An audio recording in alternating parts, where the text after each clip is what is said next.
Mbeturina urbane, plastik të shpërndara dhe goma të vjetra automjetesh të hedhura në ambient të hapur. Kjo është panorama shqetësuese që paraqitet në lagjen Kushtrimi në Vlorë, një zonë e populluar nga dhjetra familje që çdo ditë përballen me ndotjen dhe rrezikun për shëndetin. Në një nga hapësirat e kësaj lagjeje, mungesa e theksuar e koshave dhe kontenierëve të mbeturinave ka sjellë krijimin e një pike të improvizuar grumbullimi, siç tregojnë pamjet nga vendngjarja. Mbeturinat janë depozituar në tokë pa asnjë masë sigurie apo menaxhimi, duke u kthyer në një vatër të hapur ndotjeje. Në këtë zonë, prej kohësh mungojnë kontenierët, duke i detyruar qytetarët që mbeturinat t'i hedhin në ambiente të hapura. Me kalimin e ditëve, grumbujt janë shtuar duke përfshirë jo vetëm mbetje shtëpiake, por edhe materiale plastike, inerte dhe goma automjetesh, të cilat përbëjnë rrezik të shtuar për mjedisin.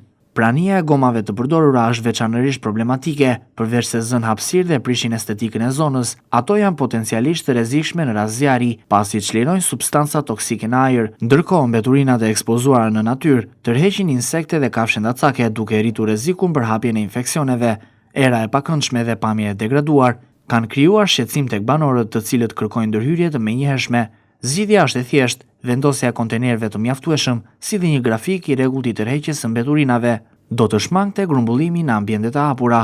Një lagje e banuar nga dhjetra familje nuk mund të lihet pa infrastrukturë bazë të pastrimit. Përveç aspektit estetik, bëhet fjalë për shëndetin publik dhe cilësinë e jetës së komunitetit. Banorët e lagjes Kushtrimi në Vlorë presin reagim të shpejtë dhe zgjidhje konkrete. Deri atëherë, mbeturinat do të vazhdojnë të grumbullohen në të hapur, duke e kthyer një zonë të banuar në një pikë problematike mjedisore që kërkon vëmendje urgjente.